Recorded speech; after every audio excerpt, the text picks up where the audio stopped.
For epilepsy, there is hope. Hey podcast listeners, Tori Robinson here for Epilepsy Sparks Insights, a podcast about epilepsy, epilepsy research, common comorbidities, and all of the fascinating science behind it. Whether you have epilepsy, are a family member, a neurologist, neuropsychiatrist, therapist, neurophysiologist, scientist, or researcher, Epilepsy Sparks Insights is designed to help you learn more about epilepsy from the other side of the table. I'm a person with epilepsy and some missing brain tissue. I hope to help bridge the unnecessary gap between patients, the public, and the aforementioned, because epilepsy research and science are cool. This week, we are talking to Mona Heiland, a final year Ph.D. student under the supervision of Prof David Henshall at the Royal College of Surgeons in Ireland. Mona is investigating the effects of cannabinoids, particularly cannabidiol, CBD, on the microRNA expressions in epilepsy. CBD shows its potential as an anti-seizure treatment, especially for drug-refractory genetic types of epilepsy. However, the underlying molecular mechanisms of CBD's anti-seizure activity are still unknown. Hello Mona, it's lovely to have you here. Please tell us about yourself and what you do. Oh, hi Tori, nice to see you today. Likewise. So, well, I'm Mona. I'm PhD student, final year now, hopefully finishing end of the year, fingers crossed. Here in Dublin in Ireland, in the Royal College of Surgeons as part of Future Neuro. So Future Neuro is a research center mainly focusing on epilepsy and also motor neuron disease, where I am working on the epilepsy side. Before Ireland, I'm originally from Germany. So I did my undergraduates in Mainz, which is close to Frankfurt. So I studied biology. Actually, I wanted to study veterinarian, but school, I wasn't that good that I could study it. But so I went into biology because I always liked it, and then found the love of neuroscience. Did the Master of Neuroscience in Freiburg, which is south of Germany, and then after I came to Ireland. Cool. How long have you been in Ireland now? This is my fourth year now, so in November it will be 4 years. It's like you're practically Irish anyway then. Yeah, I'm getting used to the rain and the cold weather. And the beer and the humour. Yeah, exactly. I'm trying that. So can you tell us a bit about the work itself that you're doing and give us the basics of what is human DNA and what is human RNA and how are those two linked and how does that work? How do you work with those? Yeah, so my PhD project is focusing on the treatment of epilepsy, particularly using cannabinoids like cannabidiol, CBD, because it's at the moment quite out in the, it's coming more and more as a medical treatment for epilepsy.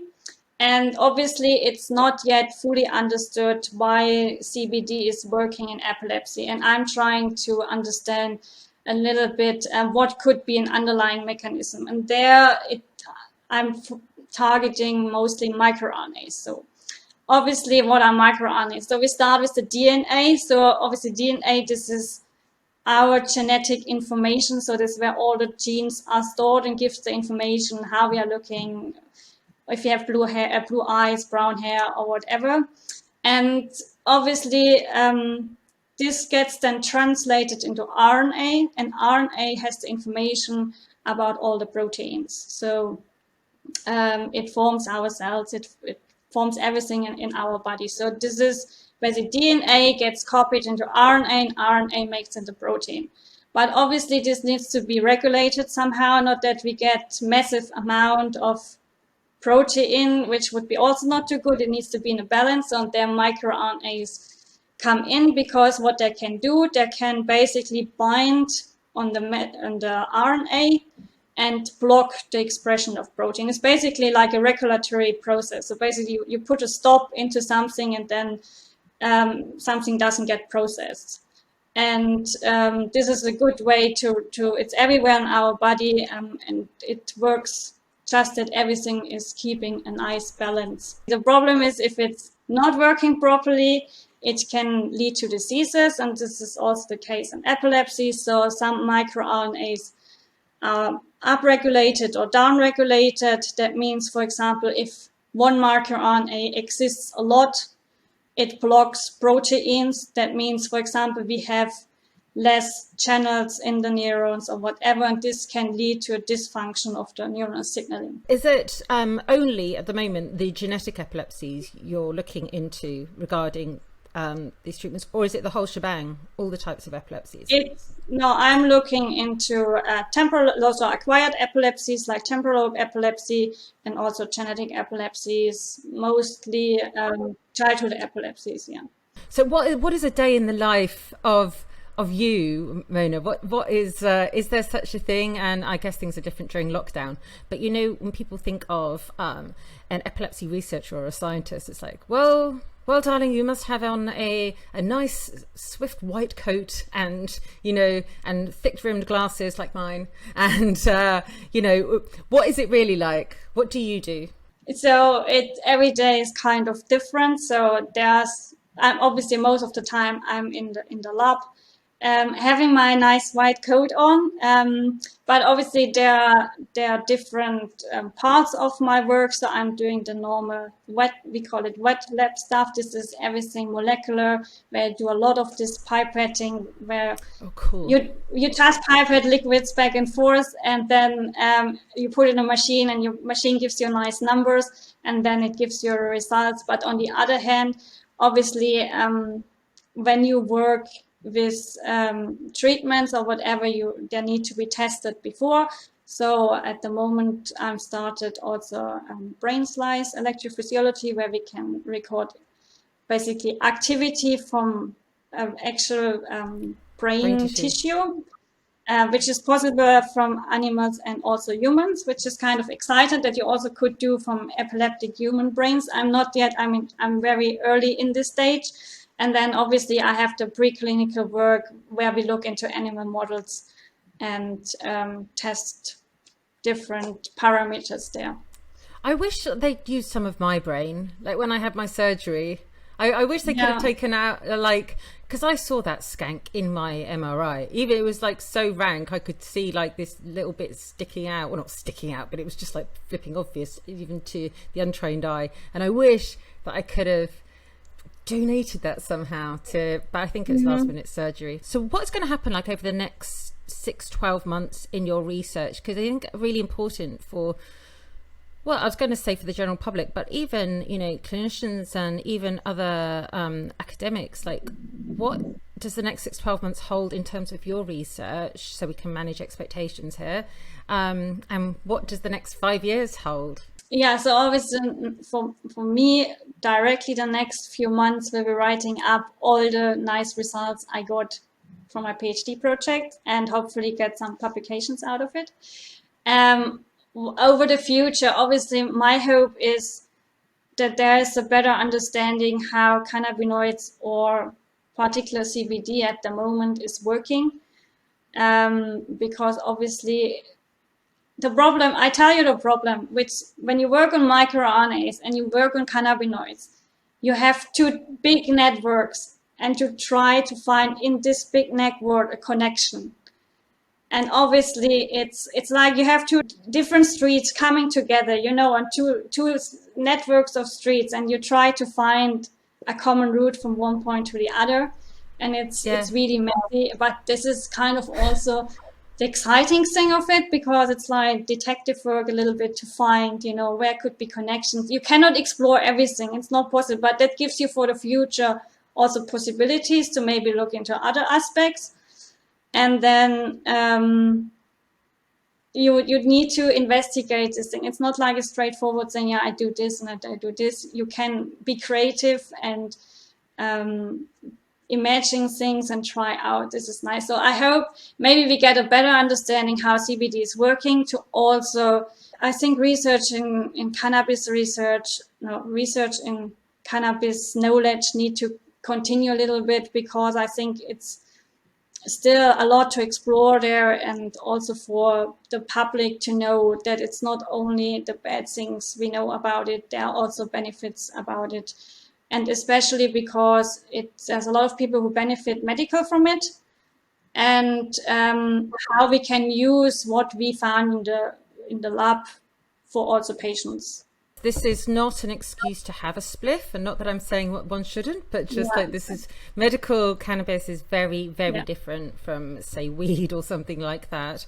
I just think that's important to say, because a lot of people that I come across do use just the fact that there's research going on into cannabidiols as an excuse to have a spliff, which is not necessarily the best thing to do. Are you at all working with other labs? Because I've spoken to other people, and actually there's a former podcast where I was speaking to Callie Seaman, and she's researching cannabis as well and the benefits of that. And she's a person with epilepsy, ironically. So how do you communicate with other labs in the country or around the world so that you don't duplicate research and instead benefit from each other's work? So first, yes, I did some collaboration with in Galway that do not phytocannabinoid research, but endocannabinoid research, which is also another story. So we did some work there together in epilepsy. And then obviously how we researchers normally get to know it, it's mostly conferences. That's where we get to know the work of other people. This is mostly the first start. And unfortunately, due to COVID, it's everything online, and networking got harder, I have the feeling, because you don't have the face-to-face conversation. Obviously, you see the posters, you see the talks, but the social interaction is kind of missing where you normally would make your contacts. And otherwise, it's social media where you see what other people do, and then if you're interested, you obviously contact people, or could we collaborate here, or would there be some interest to work together? And do you see working together with other academics as beneficial? Yeah, I think in science collaborations are very important, because you alone, you never, there's a lot of techniques. You cannot learn everything. And it's always nice if you know someone who can do other things or have another aspect of the story and then bring things together. And I think collaborations are really important. That's why if there are possibilities, I always try, if I can help someone, or if someone wants to help, to work together as a team. I think that's great, because it honestly didn't used to be like that. Well, it's not like that with everyone in academia at the moment, but things are getting heaps better in that way, I think. And I do think that, as horrific as COVID-19 has been, and certainly still is in many places, like, we wouldn't have met, right? Or met in inverted commas online if it hadn't been for COVID. Could you give me like a random fact or something exciting that you have learnt in your work, in your PhD so far, that most people won't know of? So I learned, obviously, before I started PhD, I had no idea about the cannabis world at all. So I already learned a lot, but what I learned, what I think it's when you study is so not much touched, is the endocannabinoid system. And what I really learned, because I'm a runner, okay, in my free time, when I had time also to get my head free, I'm running a lot. And I didn't know that the runner's high is caused by the endocannabinoid system. Basically, it's a natural high from which caused just by elements or component molecules in your body. It's nothing from outside. Your body makes you high. Creating your own weed inside. Yeah, no, I've heard of runner's high. But so it's like literally the same molecule that is created? Or yeah, so it's the same mechanism as basically if you would use cannabis. Like THC, obviously, when we talk about cannabis, we always need to be careful, because there is obviously different compounds in the cannabis plant. Yeah. So there's THC. THC is the one which makes you high, and there's CBD. CBD has no psychoactive properties, but it has a lot of medical benefits. So in our body, what the endocannabinoids do, they stimulate the same receptors as THC.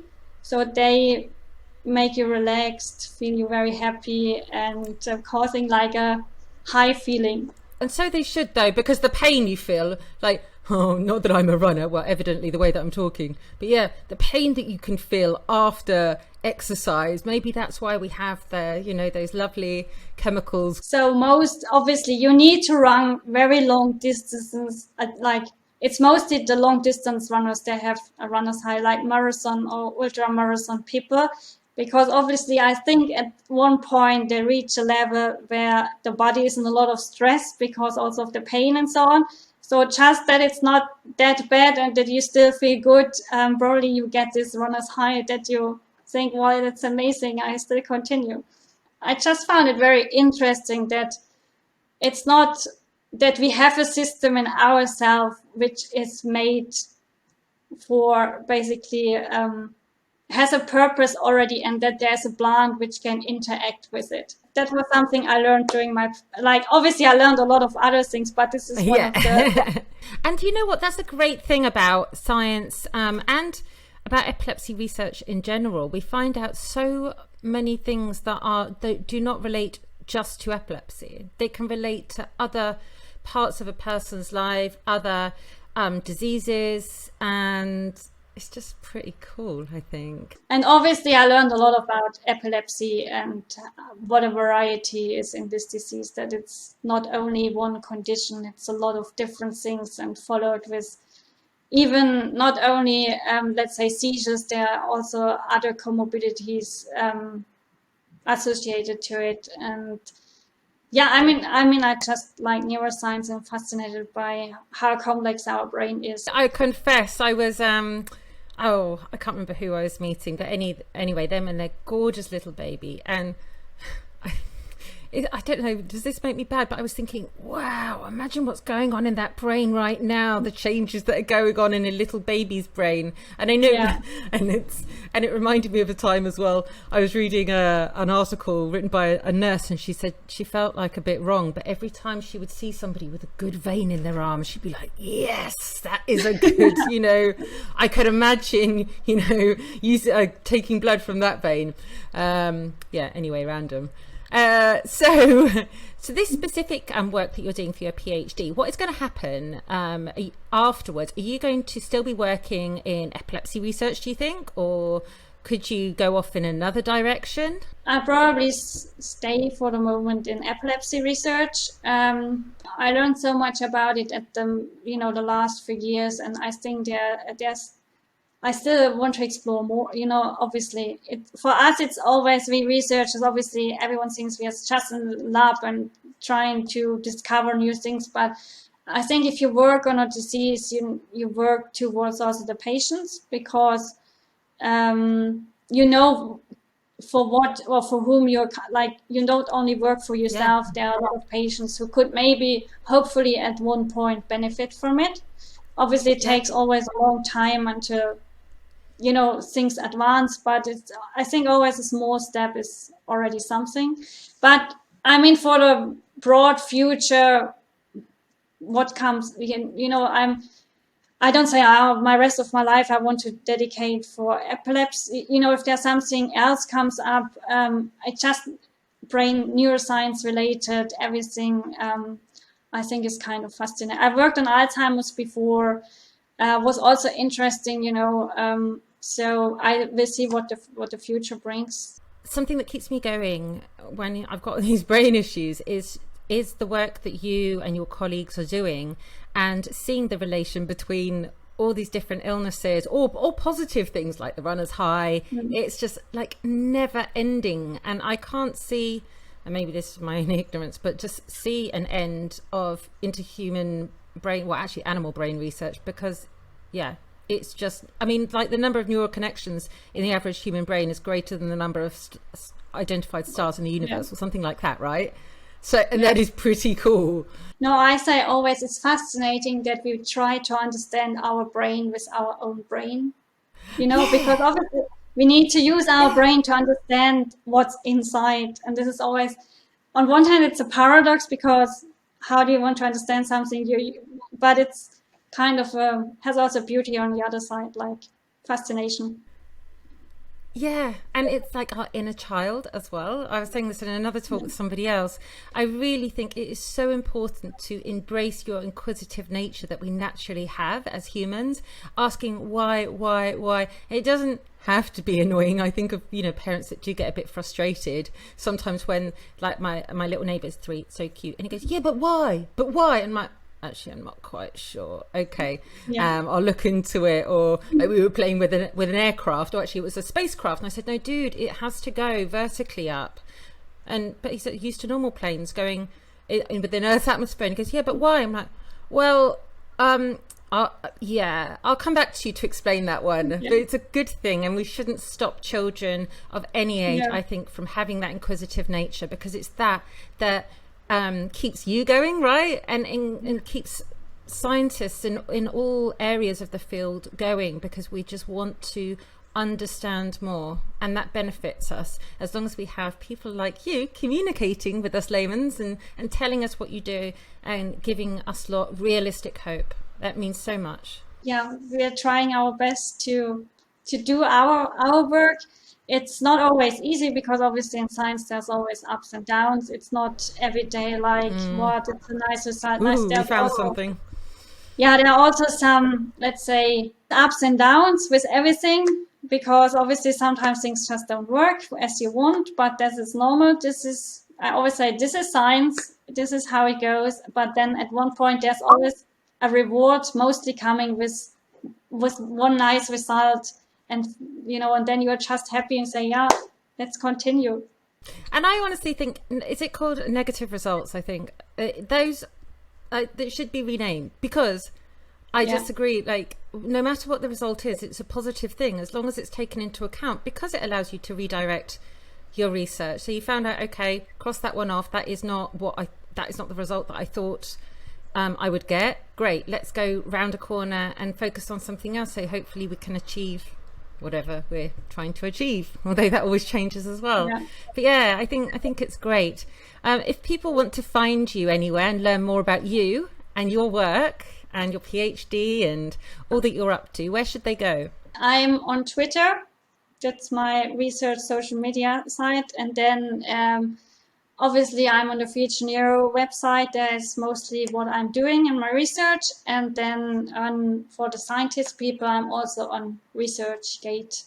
No doubt we'll see heaps and heaps of papers from you over time on ResearchGate. And hopefully, yes. Yeah, but it's not all about the papers. It's about, because I think lots of researchers, lots of scientists do heaps and heaps of work behind the scenes, and then their papers aren't published for whatever reason, and they don't get the recognition that they deserve, or need to be encouraged to continue. So it's not all about numbers of papers published, right? It's not always the quantity, it's always the quality. Let's take it like that.